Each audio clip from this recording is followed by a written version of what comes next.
Hi, I'm Sir Mobile, and welcome to another episode of Adventure Athlete. Let's talk about the Humvee and mocking things up.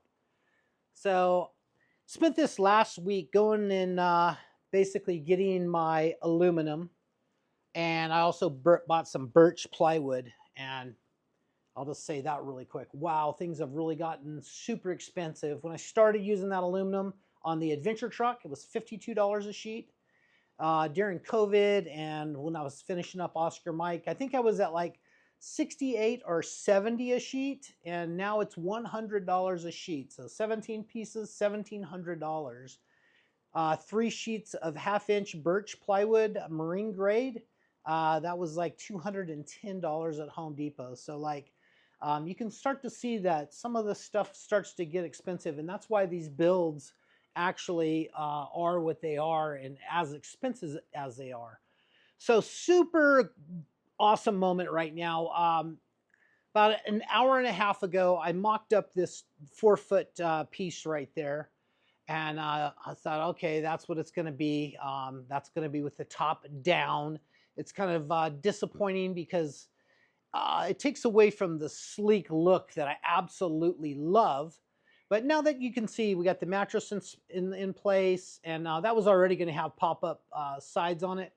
But it's going to be more of a squarish design. I will have to have at least 2 feet from right here up, and looks like that's going to be exactly what I'm going to have. Um, but what I was doing is I was doing 48 off of this up, and then another 2 foot with the travel of the linear actuators to get a 6-foot interior height. And breakthrough moment. I'm like, wow, okay, so what what do you got going on here? My bedroom sits right there, and I can sit in my bed and look out with the AC on and write in my journal and just visually see the truck. And I had that aha moment. Once I put that mock-up piece in place, that 4-foot piece that's sitting on the fender well, that with the total travel of the top now puts me at a 7'6" interior height, less carpet and whatever the thickness of the wood on the roof is going to be. So maybe a 6'5"-ish, which will give me plenty of headroom, being 6'3". And it probably won't be that bad of a look. And that allows this to be a box in a box and lift up off. Um, Tomorrow, I am going to start kind of fabbing this. I might have to move the truck a little bit to line it up with rafters to go up. Maybe not. We're going to see. But basically, I'm going to tack all of these pieces in place going up. And I'm going to build everything that I can build underneath this cool, non-sunny structure. And that'll allow me to really press on with what I'm wanting to do. I've been a little bit discouraged, disappointed this last week, thinking about having to go get material, had to borrow a truck, loaded 17 pieces plus the 3 pieces of plywood, so 20 pieces.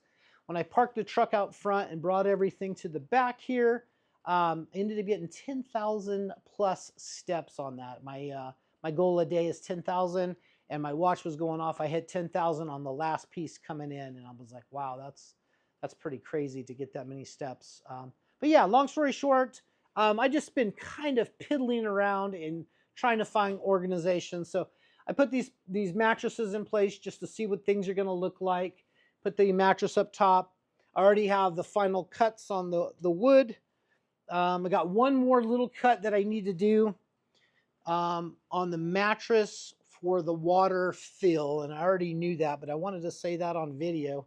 Here's the water fill right here, and I'm just going to basically take a U out of that, so you can kind of push the mattress, plug your hose in down here, and then fill up the water tank. I think I said this before, but it's worth mentioning. I spray painted this. I didn't like the way it looked as a piece, just in its normal blue and white colors. So just to kind of make it match, I hit it with some Rust-Oleum Professional, but oversprayed on there. So I'll take lacquer thinner on a rag, and that'll come right off within just a few seconds. I am going to kind of set this up down here as a very organized storage. That's already in the works. As you can see there, I did get the ramp pieces in place. I re-welded out some of the fasteners. I had those clocked this way, so then that was going to be turned and it was going to be an interference fit. Now it works really well. Um, those are just temp installed for now. One, to get things out of the way, and two, to give you a visual of what this thing is going to really look like. But this is what the bed looks like. The aisleway is perfect. I can walk in there just fine in between the stove. You don't want too much room in there. You're not going to be jumping around and stretching and doing all kinds of crazy stuff. But you want to make sure you have room to cook and get to the refrigerator, pass somebody in the aisle if you have to, and still have an awesome, comfortable, this is my 10-inch mattress that I had mocked up in Oscar Mike. So once again, all this stuff is what came out of Oscar Mike. It's been sitting in the shed waiting for a new project to go in. With that being said, once I go up, why that's on my mind, this window is going to be raised up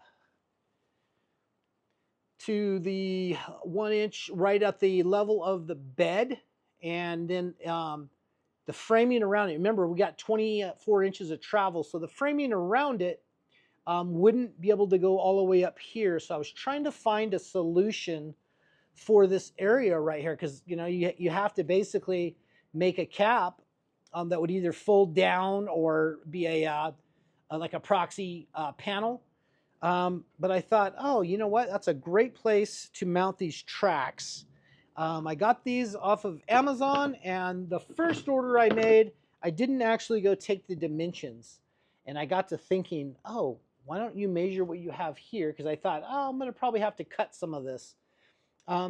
So I ended up, this is the third generation of, these are all top. I will link these in the description below to my store. I think these are the exact ones that I had on the GMC Canyon, but what came with, it came with a mounting kit, which is kind of cool. It's got screw-on little knobs and then place for a padlock to keep people from stealing them. But I'll probably space that up and put those about right there, which will be about probably an inch or two from the bottom of the window, but it'll give it a cool look, rugged look, and it'll actually be super functional for what it is. So windows moving up, the tracks will be mounted, and I'm going up on the roof starting tomorrow. It's Tuesday evening, and I usually shoot this video Wednesday morning, but I've just been, the heat of the day is killing me. So this is like 3 o'clock. I went, took a shower so I could look nice for you guys. I'm going to take a break till about 5 or 6.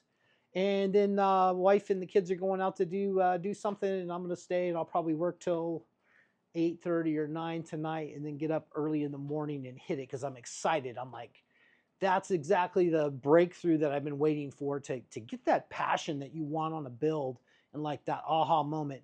So on paper, like this is my original sketch, which, hey, that in a perfect world, that looks great. I love the way that looks. You just can't have that with what needs to happen.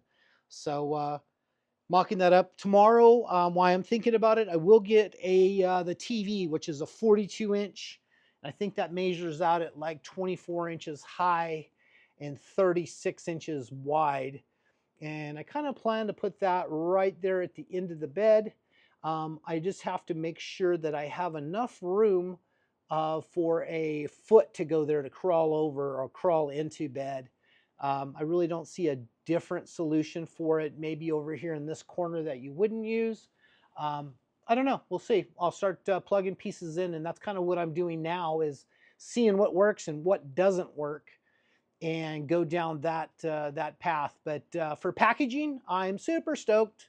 Everything that I had envisioned for how this truck was going to lay out is exactly what it was, down to the inch. I think last week's video I showed that I had to cut that tube in. So not quite an inch. I think that ended up being like, just well, I think 1/8 of an inch shy from an inch. Not doing my math right now, but I'm hot and tired.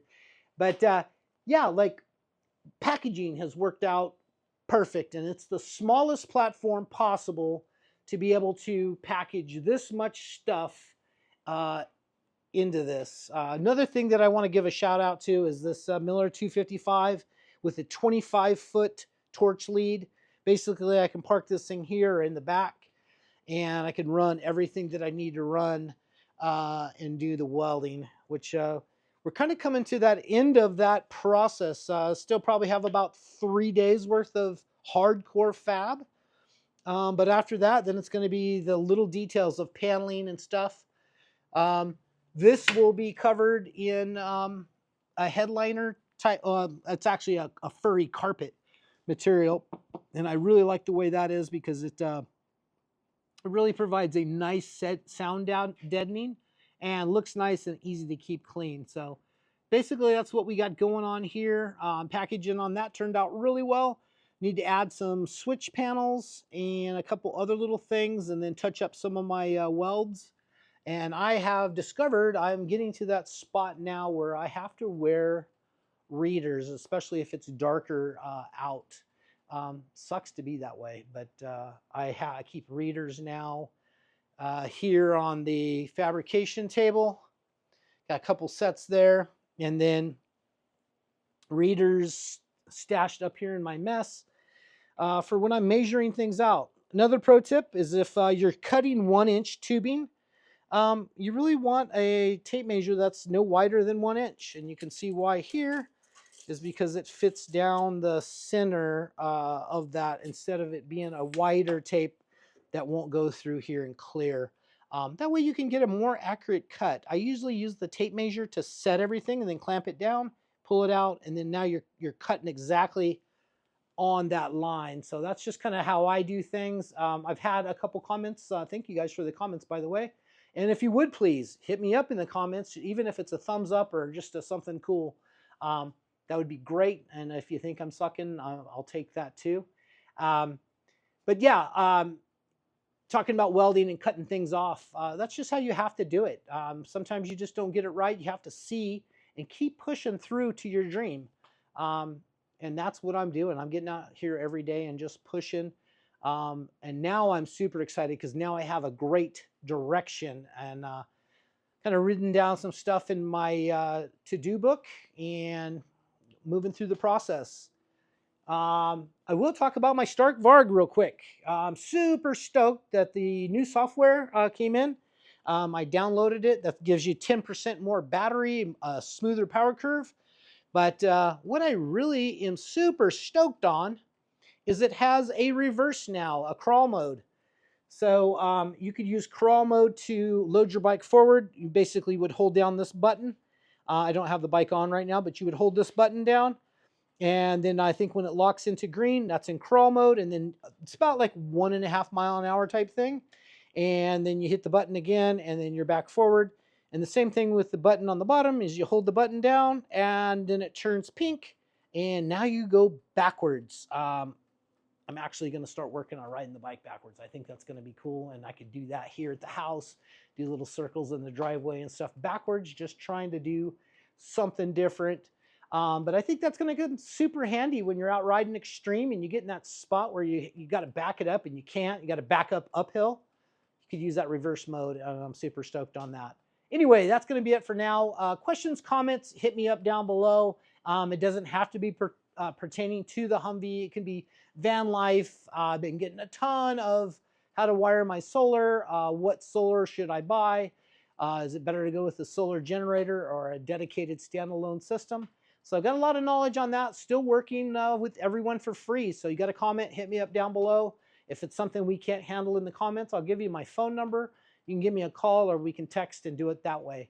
That's going to be it for now. I appreciate each and every one of you guys. I'm Tim Roble, and I'll catch you here next time.